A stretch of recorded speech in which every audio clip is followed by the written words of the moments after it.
Hello, Immunotech Columbia family.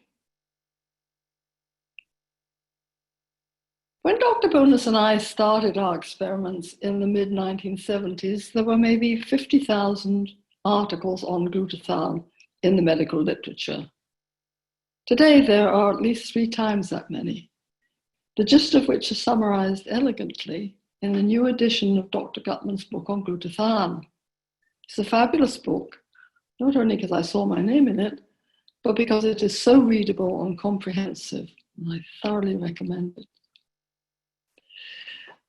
Now, back to the 1970s.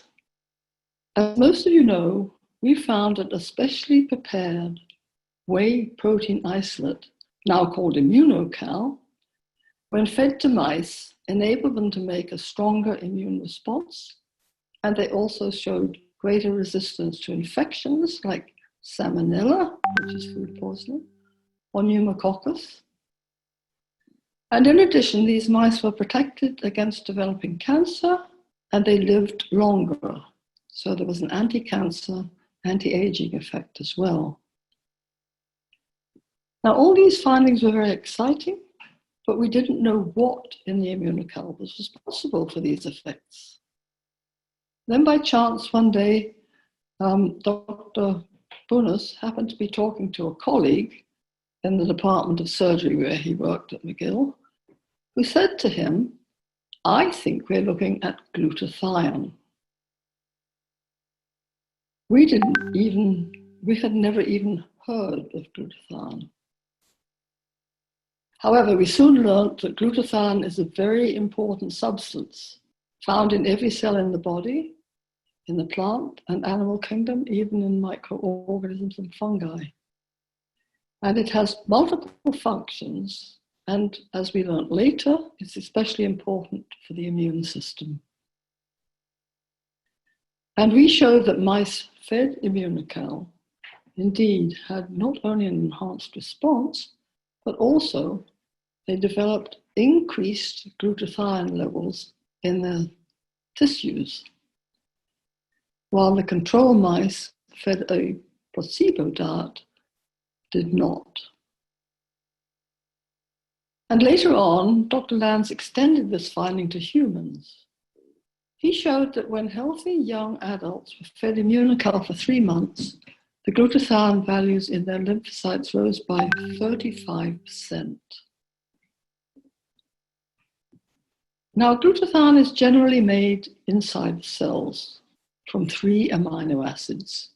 2 of them, glutamine and glycine, are plentiful in the body and in the food we eat. But the third one, cysteine, is not. It is easily damaged by heat or mechanical stress, so is mostly the best sources are raw foods, raw meat, raw eggs, raw milk, and so forth. So it's the availability of cysteine that limits the ability of a cell to make glutathione. Very important. Now, Immunocal is a rich source of cysteine. So the explanation of our findings was that Immunotech provided the cysteine needed to make glutathione, and this enabled the immune system to reach its full potential. Now, as I've already indicated, glutathione carries out many vital functions in the body. First of all, it is the master antioxidant. We all know about the importance of antioxidants, and many people take supplements like vitamin C or vitamin E, or eat foodstuffs rich in antioxidants like blueberries, or drink red wine, which apparently has lots of antioxidants in it. But by far the most important antioxidant in the body is glutathione. Now, the reason we need antioxidants is because there are a number of oxidative species continually being produced in the cells, and these are commonly called antioxidants or free radicals. These are highly reactive. and will damage a cell component in a matter of microseconds if they're not inactivated by an antioxidant, usually glutathione, which then gets regenerated. So when the number of free radicals is high, and there's not enough glutathione to take care of them, this leads to what we call oxidative stress. The cell functions poorly and may even succumb. You may wonder where these free radicals come from. Well, in order for a cell to carry out its particular function, it must metabolize foodstuffs like glucose in order to generate energy. And in doing so, these oxyradicals get spun off, so to speak, as an unwanted side effect. So that is one source. And there are many other sources of free radicals I could mention. For example, those produced by external influences such as sunlight on the skin or X-irradiation. Now, the immune system is very sensitive to low glutathione levels and functions poorly under these conditions. It's needed to make many of the intricate steps involved in generating an immune response. Too many to mention, but I will give you some examples.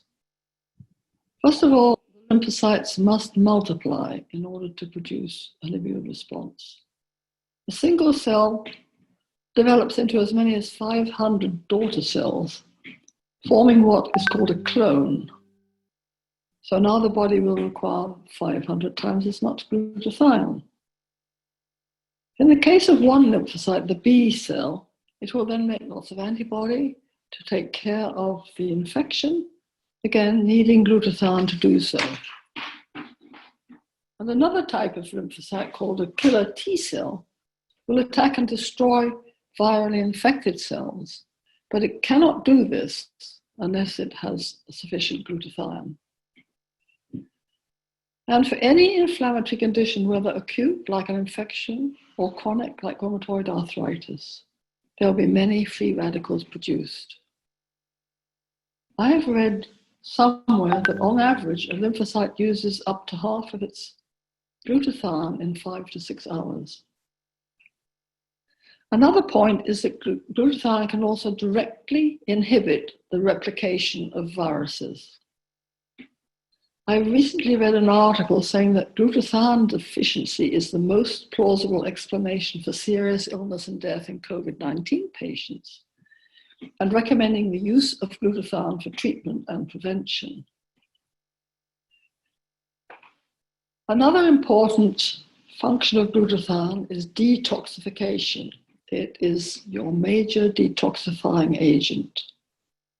The glutathione combines with toxins and forms water-soluble compounds, which are then eliminated through the urine or the feces. One point I should mention that in this case, the glutathione is not regenerated, but is lost from the body, so there's always a need for replenishment of cysteine to make glutathione, especially if the body is dealing with a toxin like mercury poisoning, for example. Much of the detoxification is carried out in the liver and kidneys, so there's a lot of glutathione found in these organs.